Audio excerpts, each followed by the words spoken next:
अल्लाह के एक नबी जिनकी परवरिश उनके माँ बाप ने नहीं की बल्कि शरों ने की। हजरत दानियाल अलैहिस्सलाम अल्लाह के एक नबी थे जो बनी इसराइल के जवाल के आखिर दौर में पैदा हुए। बादशाह ने यहूदा के बादशाह से जंग का ऐलान कर दिया और क्योंकि हजरत दानियाल अलैहिस्सलाम यहूदा खानदान से थे, उनकी जान को भी खतरा था, इसलिए उनके वालिदैन ने हजरत दानियाल अलैहिस्सलाम को जंगल में छोड़ दिया। हजरत दानियाल अलैहिस्सलाम उस वक्त चंद दिनों के थे और अल्लाह की अमान में शेरों से भरे जंगल में तन्हा छोड़ दिए गए। फिर अल्लाह हजरत दानियाल अलैहिस्सलाम के लिए एक शेर और एक शेरनी मुकर्रर फरमा देता है। शेर हजरत दानियाल अलैहिस्सलाम की हिफाजत करता था और शेरनी उन्हें दूध पिलाती थी।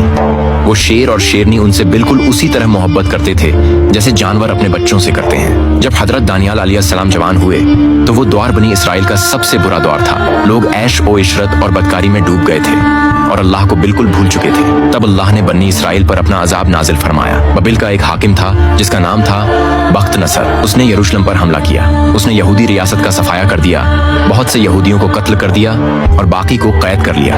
उन्हीं कैदियों में हजरत दानियाल अलैहिस्सलाम भी शामिल थे। एक रात बख्त नसर ने बहुत ही बुरा ख्वाब देखा। सुबह होते ही उसने अपने सारे जादूगरों और नजूमियों को बुलाया और कहा, मैंने एक खौफनाक ख्वाब देखा है, मुझे इसकी ताबीर चाहिए। उन्होंने कहा, जब तक हमें ख्वाब ही मालूम ना हो हम ताबीर कैसे बताएं? बख्त नसर ने कहा, मुझे ख्वाब याद नहीं लेकिन ताबीर चाहिए। 3 दिन देता हूँ वरना सबके सर कलम कर दूंगा। ये बात महल में फैल गई और हजरत दानियाल अलैहिस्सलाम तक भी पहुंच गई। उन्होंने एक आदमी से जो महल में आता जाता था कहा, क्या तुम बख्त नसर को मेरा पैगाम दे सकते हो कि मैं न सिर्फ उसका ख्वाब जानता हूँ बल्कि उसकी ताबीर भी? उसने कहा, हाँ, और अगले दिन उसने बख्त नसर को बता दिया। बख्त नसर ने हुक्म दिया कि उस शख्स को मेरे दरबार में लाओ। जब हजरत दानियाल अलैहिस्सलाम दरबार में लाए गए, उस वक्त रिवाज था कि जो भी बख्त नसर के सामने आता उसे सजदा करता, लेकिन हजरत दानियाल अलैहिस्सलाम ने सजदा नहीं किया। बख्त नसर को गुस्सा आया। उसने कहा, सब बाहर चले जाओ। दरबार खाली हो गया। फिर उसने हजरत दानियाल अलैहिस्सलाम से पूछा, तुमने मुझे सजदा क्यों नहीं किया? हजरत दानियाल अलैहिस्सलाम ने फरमाया, मेरे अल्लाह ने मुझे ये इल्म इस शर्त पर दिया है कि मैं उसी को सजदा करूं। अगर मैंने तुझे सजदा किया तो इल्म चला जाएगा और तू भी फायदा नहीं उठा सकेगा। बख्त नसर ने कहा, मैंने अपने रब का इतना फरमाबरदार बंदा कभी नहीं देखा। अब तुम मुझे मेरा ख्वाब और उसकी ताबीर बताओ। हजरत दानियाल अलैहिस्सलाम ने फरमाया, तुमने एक बहुत बड़ा बुत देखा जिसका सर आसमान में और पांव जमीन पर था। ऊपर का हिस्सा सोने का, बीच का चांदी, नीचे तांबा, पिंडलियां लोहे की और पांव पत्थर के। फिर आसमान से एक बड़ा पत्थर आया और उस बुत को तोड़कर मिट्टी कर दिया। वो पत्थर बड़ा होता गया और पूरी जमीन में फैल गया।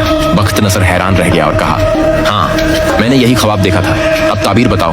हजरत दानियाल अलैहिस्सलाम ने फरमाया, ये बुत मुख्तलिफ जमानों और उम्मतों की निशानियां हैं। सोना तुम्हारा द्वार, चांदी तुम्हारा बेटा, तांबा, रोम, लोहा, फारस, पत्थर 2 उम्मतें जिन पर औरतें हुकूमत करेंगी। और जो पत्थर बुत पर गिरा वो दीन इलाही है जो आखिर जमाने में जाहिर होगा। अल्लाह अरब से एक नबी भेजेगा और वो दीन इस पत्थर की तरह पूरी जमीन पर गालिब आ जाएगा। हजरत दानियाल अलैहिस्सलाम की ये सब बातें सुनने के बाद बख्त नसर ने कहा कि आज तक किसी शख्स की बातों ने मुझ पर इतना असर नहीं किया और मैं समझता हूँ कि इस दरबार में तुम मेरे सबसे ज्यादा मुखलिस हो, इसलिए मैं तुम्हें अपने सबसे खास बंदों में शामिल करता हूँ। अब इस वाक़े के कुछ ही अरसे बाद बख्त नसर को फिर से परेशान करने वाले ख्वाब आने लगे और जब इन ख्वाबों का जिक्र बख्त नसर ने हजरत दानियाल अलैहिस्सलाम से किया तो हजरत दानियाल अलैहिस्सलाम ने फरमाया कि तेरी हुकूमत सिर्फ उसी सूरत में कायम रह सकती है जब तू अल्लाह की हुकूमत को तस्लीम करेगा। हजरत दानियाल अलैहिस्सलाम ने उसे नसीहत की कि सूरत हाल से बचने के लिए करीबी बंदों की मदद कर, फिर शायद अल्लाह भी तुझ पर रहम करे। इसलिए उसके बाद बख्त नसर ने हजरत दानियाल अलैहिस्सलाम की इस नसीहत पर अमल किया और उसने बनी इसराइल के लोगों की खूब मदद की, यहाँ तक कि एक शख्स भी भूखा न रहा। और इस तरह बख्त नसर पर आने वाला अजाब टल गया और मुल्क में अमन और खुशहाली फैल गई। 397 ईसा पूर्व में बख्त नसर फौत हो गया और उसके बाद तख्त पर उसका बेटा बैठ गया जो बहुत ही अय्याश और नालायक बादशाह था।